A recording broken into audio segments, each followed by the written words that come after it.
Hello everyone, this is Bushra Khan. Welcome to RNN podcast.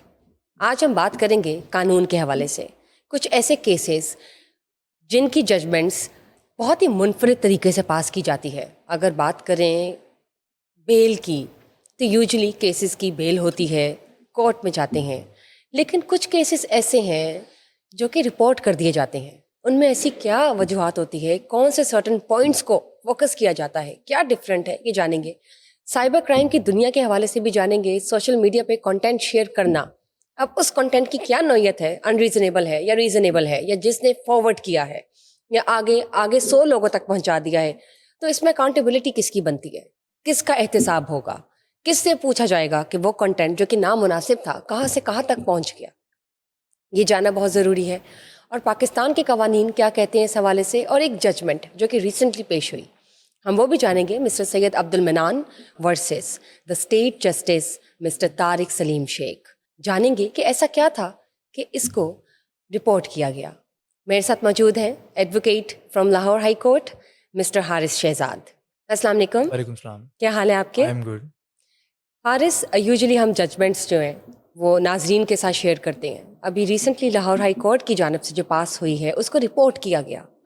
अगर मैं बात करती हूँ mister Syed Abdul Manan versus the state justice mister Tariq Saleem Sheikh, क्या था, इतनी डिफाइंड क्यों है, क्या वजूहात थी इसमें? देखें, when it comes to judgment, तो जजमेंट के पीछे एक बड़ा प्रूडेंट माइंड होता है।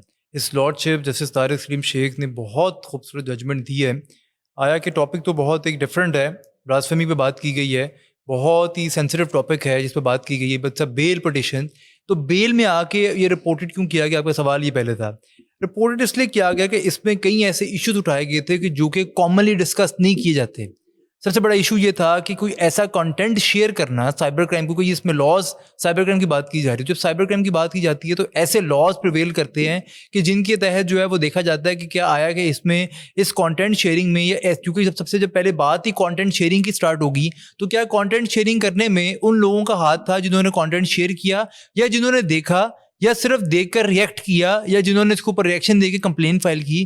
क्योंकि इस केस की कैटेगरी बहुत डिफरेंट है, और जैसे कि ये सेंसिटिव टॉपिक है तो इसके पीछे बहुत डिफरेंट जो है ना एक आइडियोलॉजी चलती हुई जा रही है, इस वजह से जो इस पिटीशन को जजमेंट रिपोर्टेड किया गया। ठीक हो गया। लेकिन हारिस, ऑफेंसेस की बात करते हैं, ये वजूहात कैसे बनती है, किस तरह से, ऐसा क्या होता है? यूजुअली सोशल मीडिया पे या चले व्हाट्सएप ग्रुप्स में जो कंटेंट शेयर किया जा रहा होता है उसकी नौयत का अंदाज़ा कैसे लगा सकते हैं कि वो अनरीजनेबल है? अच्छा, इस केस में हुआ ये था कि इन्फॉर्मेंट जो इसमें इन्फॉर्मर था, उसने जाके साइबर क्राइम में कंप्लेन फाइल की इस शख्स के खिलाफ कि एक ग्रुप में जो है वो ऐसे एलेज जो है ना वो कहते हैं कंटेंट शेयर करता है, और उसने उसका स्क्रीनशॉट पेश किया। वो जब स्क्रीनशॉट पेश किया तो उसके ऊपर पुलिस ने साइबर क्राइम में इंक्वायरी की, और जब इंक्वायरी की तो उनको वो जब चला पता कि ब्लास्फेमस कंटेंट है, तो उन्होंने उसके ऊपर जो FIR दे दी, जिसमें सेक्शन 295A, 95B, 95C जो है वो उसमें लगा, और साथ सेक्शन जो है वो 101 और सेक्शन 11 ऑफ द जो है वो पीका एक्ट लग गया। उस ऑफेंसेस के अंदर यही बात होती है कि अगर आप ब्लास्फेमस कंटेंट शेयर करते हैं तो वो संगीन जुर्म में आता है। ठीक है, इसमें हुआ ये था कि एक बंदा जो है वो एक व्हाट्सएप ग्रुप में एक ऐसा कंटेंट शेयर करता है जो ब्लास्फेमस कंटेंट था।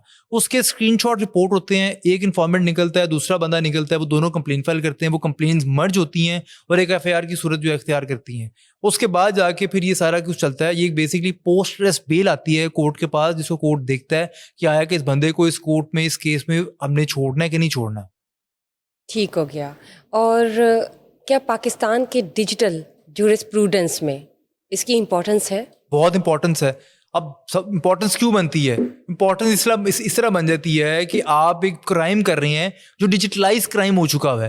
पहले क्राइम होते थे कि आप किसी को वर्बली तौर पे कुछ कहते हैं, पहले क्राइम होते थे किसी को मार रहे हैं, आप किसी के ऊपर अटैक कर रहे हैं, एसिड फेंक रहे हैं, रेप कर रहे हैं। लेकिन अब डिजिटल क्राइम आ चुका है। अब क्राइम ऐसा हो चुका है कि अब आपको कहीं पे कुछ जाना नहीं पड़ता, किसी चीज़ की जरूरत नहीं पड़ती, आप घर बैठे बैठे, बेड पे बैठे बैठे, सोफे पे बैठे बैठे क्राइम कमिट कर रहे हैं, आपको पता ही नहीं होता कि आप क्राइम कमिट कर रहे हैं। It's not about blasphemous content sharing, it's about any crime. अगर साइबर क्राइम की बात करें तो अनरीजनेबल कंटेंट, अगर आप किसी को हरास कर रहे हैं, किसी को थ्रेट कर रहे हैं, किसी को जो है वो धमकियां दे रहे हैं, तो आप घर बैठे बैठे डिजिटल क्राइम कमिट कर रहे हैं, इवन तो अगर आप किसी को मैसेज कर रहे हैं, किसी को अगर आप जो है वो स्पैमिंग कर रहे हैं, किसी को अगर आप सिर्फ स्पाई कर रहे हैं, वो भी क्राइम कमिट कर रहे हैं। वो साइबर लॉज के अंदर ये भी है कि स्टॉकिंग करना, साइबर स्टॉकिंग करना क्राइम है।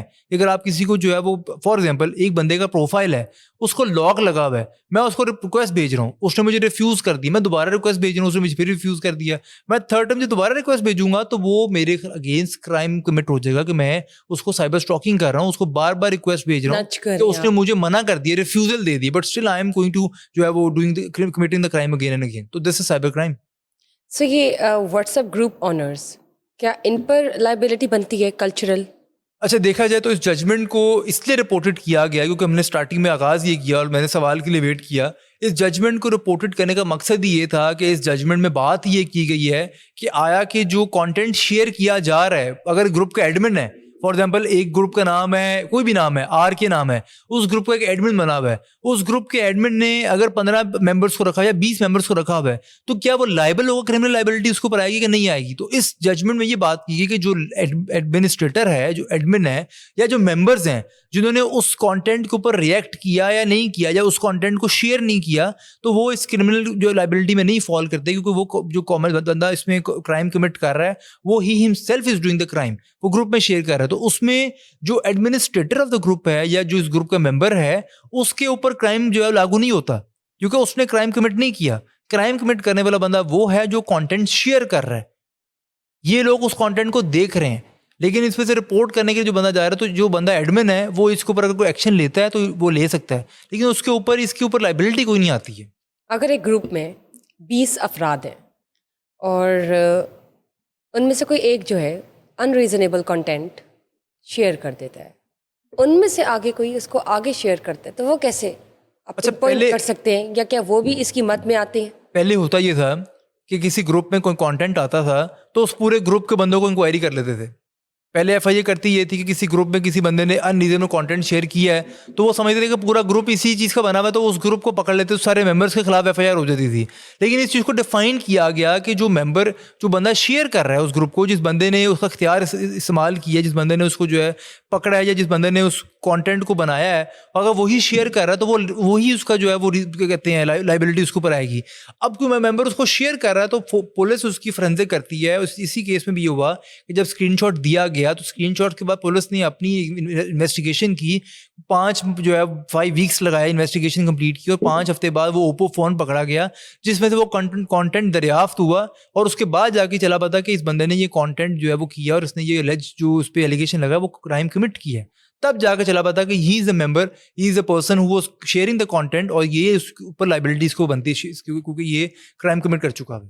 ठीक, लेकिन अगर हम बात करते हैं सोशल मीडिया के इस्तेमाल की, व्हाट्सएप के इस्तेमाल की, या ऐसे सोशल मीडियम्स के इस्तेमाल की जिनसे मैसेजिंग होती है या कॉल्स जाती हैं, कैसे तायन लगाया जा सकता है? और क्या ये सारा का सारा जो है वो क्राइम में आता है अगर आपको नहीं मालूम कि आपने कौन सा मैसेज रिसीव कर लिया है, या आपने कोई इमेज डाउनलोड की है और वो अनरीजनेबल निकलती है और आपके फ़ोन में आ जाती है, आपकी गैलरी में चली जाती है, तो कैसे आप इसको कर सकते हैं? बड़ा आपने इंपॉर्टेंट सवाल पूछा है। देखिए, यही बात की गई है क्योंकि इसी हवाले से ऑटोमेटिकली डाउनलोड आ गई। बिल्कुल। अच्छा, इस जजमेंट में यही बात की गई कि अगर आप ग्रुप मेंबर हैं ग्रुप के, ठीक है, फॉर एग्जाम्पल आप मेरे पास इस टाइम 15 ग्रुप बने हुए हैं, मैं 15 ग्रुप को खोल के नहीं देख रहा, ऑटोमेटिकली चीजें डाउनलोड हो रही है, मेरे सामने कंटेंट डाला, मुझे पता नहीं किसने क्या कंटेंट डाला, किसने नहीं डाला, लेकिन I am not responsible for that.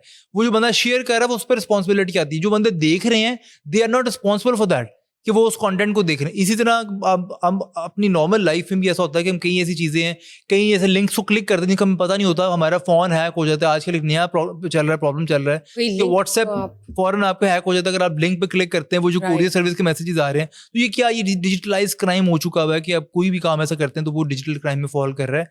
उसकी रीजंस होती हैं कि अगर आप इस मीडियम को फॉलो कर रहे हैं, फॉर एग्जाम्पल अगर आपने पिक्चर्स की बात की है, तो मैं उस ग्रुप में ऐड हूँ तो मेरे फोन में एक सेटिंग होती है, उस सेटिंग में यह है कि ऑटोमेटिकली सब चीज़ें डाउनलोड होती रहेंगी। अब वो उस ग्रुप पर जो भी कंटेंट है वो ऑटोमेटिकली डाउनलोड हो रहा है, लेकिन मेरी मर्जी से डाउनलोड नहीं हो रहा, वो ऑटोमेटिकली डाउनलोड हो रहा है।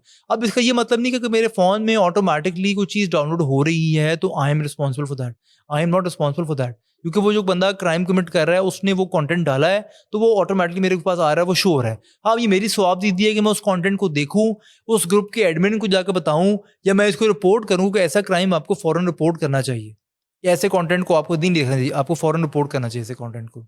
सो अल्टीमेट डिसीजन क्या था कोर्ट की जानब से? कोर्ट ने बेल जो है डिसमिस कर दी, क्योंकि पहले ही बनती डिसमिस थी, क्योंकि उसके खिलाफ एविडेंस था, एलिजिडली उसने क्राइम कमिट किया है, ब्लास्फेमस कंटेंट शेयर किया है। Right. तो ये वो ऑब्वियस ही बात है, कोर्ट ने उसकी बेल को डिसमिस कर दिया।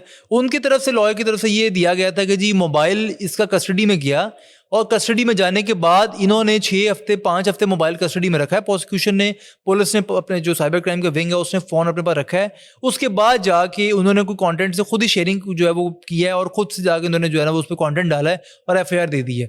जबकि एफआईए ने कंटेंट, इस पर भी बड़ी जो ब्रीफ बात की गई कि जो फ़ोन है फोरेंसिक होता है, फोरेंसिक के बाद जब फ़ोन जाता है तो फ़ोन की फोरेंसिकेशन जो होती है वो उसका प्रोसेस को मीडियम कैसे दिया गया है। तो इस केस में एलिजिडली जो एविडेंस था वो साबित हो गया कि इस बंदे ने इसके फ़ोन से ये चीज़ किया। पहले तो स्क्रीनशॉट ने प्रूव कर दिया, but only screenshot is not liable for the offence. अगर आप एक स्क्रीनशॉट की बेसिस पे जा रहे हैं तो वो सिंपल लाइबिलिटी नहीं है। सिंपली तौर पे अगर आप स्क्रीनशॉट लेके भी जा रहे हैं वो एक क्राइम तो शो करता है, बट रिलाइंग ऑन दैट आपका फोरेंसिक होता है। अगर पुलिस वो फोरेंसिक रिपोर्ट निकाल लेती है then you are liable for that कि आप पे क्राइम का एलिगेशन लगता है कि आपके खिलाफ एविडेंस आ चुका है।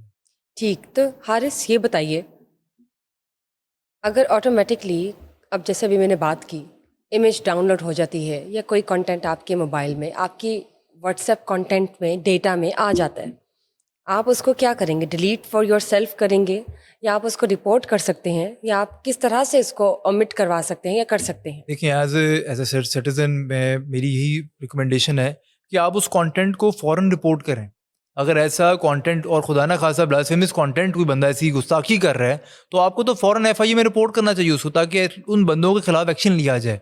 अगर फॉर एग्जांपल कोई ऐसा एलिगेशन, कोई ऐसी, क्योंकि कई दफ़ा होता है कि लोग डरते भी हैं, कई लोग डर जाते हैं। फॉर एग्जांपल एक ग्रुप में 200 मेंबर है, तो एक बंदा जाकर रिपोर्ट करता है, बाकी 200 मेंबर पूछते भी नहीं है, क्योंकि वो देखते हैं कि अगर हम रिपोर्ट करेंगे तो शायद हम उस चीज़ के कॉन्टेक्स्ट बन जाएंगे कि हम भी इस ग्रुप में ऐड है, तो हम क्यों इस ग्रुप में ऐड है, शायद ये ग्रुप चलता इसीलिए है, Right. सारे मेंबर्स इसलिए बने हुए हैं कि ये लुनाती ग्रुप बना हुआ है, किस चीज़ का ग्रुप बना हुआ है। Oh. तो दैट इज द रीजन लोग रिपोर्ट नहीं करते, वो खामोश होते हैं, ग्रुप लीव कर देते हैं। और कई लोग ऐसे हैं, मेजोरिटी लोग ऐसे होते हैं जो कि साइलेंट होते हैं उसमें, वो ग्रुप खोल के देखते ही नहीं कि उसमें वो क्या रहा है। इवन मैं अगर अपनी बात करूं तो मेरे ऐसे लॉ के ग्रुप बने हुए हैं, मैंने आज तक खोल के देखा नहीं उसमें क्या डिस्कशन हो रही है, क्या नहीं हो रही है। वो ग्रुप बने हुए हैं, लोग मैसेजेस कर रहे हैं, कंटेंट शेयर कर रहे हैं। हाँ, कोई इंपॉर्टेंट ग्रुप का मैसेज होता है जो जैसे लॉ बेस्ड बात हो रही होती है, तो मैं उसमें जरूर पार्टिसिपेट करता हूँ। बाकी apart from that I am not interested कि मैं किस चीज़ में, क्या उसमें ग्रुप में देखूँ क्या ना देखूँ, तो वो I am not interested in that. इसलिए जो लोग अगर ऐसे ग्रुप्स में शामिल होते हैं, अगर वो पार्टिसिपेट कर रहे हैं तो फिर तो वो उनको चाहिए कि फॉरन रिपोर्ट करें। अगर वो पार्टिसिपेट नहीं कर रहे तो आई थिंक ऐसे ग्रुप्स को उनको लीव कर देना चाहिए, उसके ऊपर पार्ट बनानी चाहिए, क्योंकि कल को वो भी रिस्पॉन्सिबिलिटी शो करते हैं कि वो ग्रुप का हिस्सा बने हुए हैं। क्योंकि अगर आप उसमें एक्टिव नहीं है, नहीं लेकिन है। कोई ना कोई ऐसी हलचल चल रही है, है तो आप भी आंसरेबल आंसरेबल हो सकते हैं। क्योंकि फॉर एग्जांपल इसमें बात की गई कि जी कहीं ऐसे जो इसमें बाकी लोग थे, उन्होंने इमोजीज जो है वो शौकीन उसको, मतलब कंटेंट को सिर्फ जो है वो देखा, मतलब उसको रिपोर्ट नहीं किया। या फॉर एग्जांपल अगर कोई ऐसा कोई कंटेंट है, आप उसके ऊपर जो है रिएक्शन दे रहे हैं, कई दफा रिएक्शन हो जाता है, अगर आप कोई रिएक्शन भी दे रहे हैं, तो क्या ये शो करता है कि आप उस ग्रुप में या उस कंटेंट पे इंटरेस्टेड हैं? That will not show that you are interested, क्योंकि वो कंटेंट शेयर किसी और की तरफ से किया जा रहा है, आपकी तरफ शेयर। हाँ, अगर आप उसको रीशेयर कर रहे हैं, रीपोस्ट कर रहे हैं, किसी ग्रुप में डाल रहे हैं, तो आप क्राइम कमिट कर रहे हैं। बिल्कुल दुरुस्त। और जो कोर्ट है वो क्या कहते हैं इस हवाले से, इमोजीज को लेकर या एक्सप्रेशंस को लेकर? देखिए, कोर्ट इमोजीज को लेकर कहता है कि अगर आप कोर्ट ग्रुप में मेंबर हैं, लेकिन आप सिर्फ एक इमोजीज के हद तक जो है रिएक्शन दे रहे हैं, तो दैट इज फाइन। लेकिन अगर आप उसको एक्टिवली कहीं पे इंडल्ज कर रहे हैं उस पोस्ट को, और आपका या आपका रिएक्शन ऐसा है, कुछ कोई ऐसी चीज चल रही है, तो that is blasphemous content. Right, तो आप उसकी लायबिलिटी उसकी जो आप पे आती है, क्राइम कमिट कर रहे हैं, अकाउंटेबल। बिल्कुल दुरुस्त। तो ये नाजरीन को समझने की ज़रूरत है कि अगर उनके पास कोई व्हाट्सएप ग्रुप्स है, या वो उसका हिस्सा है, मेंबर है, और वो उसको एक्टिवली अगर नहीं भी चले चेक करते हैं, उसमें कोई ऐसा कंटेंट आ रहा है जो आपको नहीं मालूम, लेकिन उसके हवाले से कोई डिस्कशन चल रही है, तो आप you could also get accountable for that by the end of the day. So you have to make sure कि आप जिस ग्रुप का हिस्सा है वहाँ पे कोई ऐसी वैसी बात तो नहीं हो रही जो कि नामुनासिब है, जो कि पाकिस्तान के कवानीन में अनरीजनेबल या एक रॉन्ग एक्ट कहलाया जाता है। ये बहुत ज़रूरी है। अब देखिए, ये तो चले एक कंटेंट है जो कि आपने देख लिया कि किसी के फ़ोन में मौजूद है। अब मिस मोमिना की बात करते हैं, मिस्टर चद्दर की बात करते हैं। उनकी जब इंक्वायरी हुई थी तो उनके फ़ोन से जो डेटा था उसकी रिकवरी नहीं हो सकी। हो सकता है वो डिलीट था, या हो सकता है वो था ही नहीं कभी कंटेंट। तो एफआईए ऐसी सूरत हाल में क्या करते हैं? देखें, बड़ा आपने टॉपिक बहुत अच्छा चूज़ कर लिया है। जजमेंट, जो हम जजमेंट से हटके ही बात करने लगे हैं, इस जो पूरा केस है, it's a very controversial case, और आई थिंक जो इसमें लॉयर्स हैं काफ़ी इंगेज हैं और काफ़ी अच्छी तरीके से लेके चल रहे हैं. But apart from the case के अगर सिर्फ हम फैक्ट्स को देख लें, leaving behind the names, facts को सिर्फ देखें, तो अगर एक बंदा ऐसा क्राइम कमिट करता है, पहली बात तो ये कि फ़ोन से डाटा डिलीट करता है. फॉर एग्जाम्पल, एक कंटेंट फ़ोन में आपके बना हुआ है, या अगर आपने किसी को मैसेज किया है, थ्रेटनिंग मैसेजेस किए हैं और आप वो डिलीट करते हैं, तो वो अगले बंदे के फ़ोन में तो आ गए हैं. अब अगले बंदे के फ़ोन में आ गए हैं तो उसके फ़ोन का फोरेंसिक होगा, तो उसके फ़ोन साबित हो जाएगा. ठीक है. अगर वो अगला बंदा अपना फ़ोन फोरेंसिक के लिए नहीं दे रहा, दैट इज अनदर स्टोरी. लेकिन अगर वो बंदा अपना कंटेंट फ़ोन देता है, तो पुलिस जो है वो उस फ़ोन को लेती है, उसका फोरेंसिक करती है, उसको व्हाट्सएप खोलती है, फोरेंसिक अपने सिस्टम में डालती है, और उसकी फोरेंसिक बाकायदा रिपोर्ट निकलती है कि ये कंटेंट इस फ़ोन पे रिसीव हुआ इस नंबर से. आई थिंक जिस केस का आपने जिक्र भी किया है उसमें भी हुआ था कि मोमना के फ़ोन से ये डिस्कवर हुआ था कि उन्होंने थ्रेटनिंग मैसेजेस किए थे. ठीक है. क्योंकि चदर साहब के फ़ोन से मैसेजेस डिलीट हो चुके हुए थे, अब उन्होंने डिलीट कर दिए हुए थे और फ़ोन वैसे दे दिया. लेकिन अगर वो मोमना के फ़ोन से डिस्कवर हो गए हैं तो वो एक क्राइम कमिट हुआ है. अब वो इन्वेस्टिगेटिंग अथॉरिटीज़ ने जाके, क्योंकि एफआईए का प्रोसेस ये है कि पहले वो इन्वेस्टिगेट करते हैं, जब इन्वेस्टिगेशन मुकम्मल हो जाती है फिर एफआईआर देते हैं. तो आई थिंक कि इन्वेस्टिगेशन मुकम्मल होने के बाद जाके जब उन्होंने एफआईआर दी है तो उसमें साबित होता है कि वो कंटेंट डिलीट किया गया है, विलफुली बाय चॉइस डिलीट किया गया. ये भी क्राइम है, रिकवर हो सकता है. वो व्हाट्सएप का डाटा रिकवर हो जाता है, सीडीआर जिसकी निकलती है. एफआईए करता ये है कि हमारा बेसिकली, मैंने पहले भी बताया था कि हमारा एक ट्रीटी है, AMOLED, mutual legal assistance treaty. हमारा फेसबुक, इंस्टाग्राम, व्हाट्सएप के साथ ट्रीटी मौजूद नहीं है, but still in certain cases अगर हम चाहें तो एफआईए रिक्वेस्ट करता है डाटा मंगवाने के लिए. वो डाटा कब तक आता है? वो डाटा आने में टाइम तो लग जाता है, 3 से 4 से 6 महीने भी लग जाते हैं, इतना टाइम लग जाता है. लेकिन प्रॉब्लम ये है कि वो शो ये करना है कि ये डाटा कितना इंपॉर्टेंट है. अगर यही डाटा शो, फॉर एग्जाम्पल ये शो करते हैं कि जी बड़ा इंपॉर्टेंट डाटा है और हमें रिकवर चाहिए, तो वो व्हाट्सएप पुलिस सिर्फ एक बंदे का डाटा भेज रहे हैं, जो पीछे 50,000 कंप्लेन है, वो फिर कहाँ जाएंगी? तो इसलिए ऐसे प्रोसेस में कई दफ़ा डाटा रिकवर नहीं होता. कई दफ़ा क्या डाटा रिकवर होता ही नहीं है, क्योंकि एफआईए जो है वो जब लिखती है व्हाट्सएप को तो व्हाट्सएप रिफ्यूज़ कर देता है, क्योंकि हमारी ट्रीटी मौजूद नहीं है. अगर तो ट्रीटी मौजूद होती है तो वो कहते हैं कि ठीक है जी आप डाटा ले जाए हमसे आके. अगर ट्रीटी मौजूद नहीं है तो डाटा कैसे लेंगे? तो इसलिए ऐसे मौक़ों पर मुश्किल हो जाता है कि आप डाटा रिकवर कर सकते हो व्हाट्सएप से. हाँ, अगर आप अपने मोड्स, अपने स्कीम से जो एफआईए के पास वो सॉफ्टवेयर मौजूद हैं, अगर आप उनके थ्रू चाहें तो आप वो डाटा को रिकवर कर सकते हैं फ़ोन का बैकअप करके. लेकिन वो फ़ोन बैकअप होता है, व्हाट्सएप रिकवरी जो है बहुत मुश्किल हो जाती है. तो इसके लिए आपको पहले जाना पड़ता है जो है व्हाट्सएप ग्रुप के पास, व्हाट्सएप वालों के पास, फेसबुक के पास. वो तो ऑथोराइज होते हैं, वो आपको डाटा देते हैं, वो कंफर्म करते हैं. उससे कंफर्मेशन नहीं होती कि आप जब उनको मैसेजेस भेजते हैं कि ये मैसेज इंस्क्रिप्टेड है, क्योंकि पहले ही जो व्हाट्सएप पे आता है वो आता है इंस्क्रिप्टेड, विच मीन्स कि व्हाट्सएप में मुदाखलत है. और अगर आप व्हाट्सएप को अप्रोच करते हैं तो व्हाट्सएप आपको आगे से मैसेज देता है कि भाई ये कंटेंट मैंने देना है कि नहीं देना. अगर वो देता है तो उसमें लिखा आता है कि जी ये मैसेजेस सेंड किए गए हैं, क्योंकि डाटा वहाँ पे रिस्टोर हो रहा है. आप डिलीट कर देंगे लेकिन व्हाट्सएप पे रिस्टोर हो रहा है, तो मुमकिन है कि एफआईए व्हाट्सएप से डाटा रिकवर कर सकता है. बिल्कुल दुरुस्त आपने कहा, और ये मद्देनज़र रखते हुए लोगों को इस बात का ध्यान रखना चाहिए कि वो क्या बात कर रहे हैं, क्या रिसीव कर रहे हैं, किस किस्म का कंटेंट, और किस तरह से उन्होंने उस पर रिस्पॉन्स देना है. क्योंकि you could be held accountable अगर कोई ऐसी चीज़ आपके फ़ोन में आ जाती है या आपका इंटरेक्शन किसी ऐसी शख्सियत के साथ है जिनका एजेंडा मुनासिब नहीं है, तो प्लीज़ मेक श्योर कि आप उनसे ताल्लुकात अपने दूर रखें और रिपोर्ट करें if required to such an extent. आपकी रिस्पॉन्सिबिलिटी है, रिपोर्ट करें. राइट. बहुत बहुत शुक्रिया आपका. मज़ीद जजमेंट्स हम नाजरीन के साथ शेयर करेंगे. Thank you for being here. Thank you guys. Just stay tuned till we get back. Bye bye.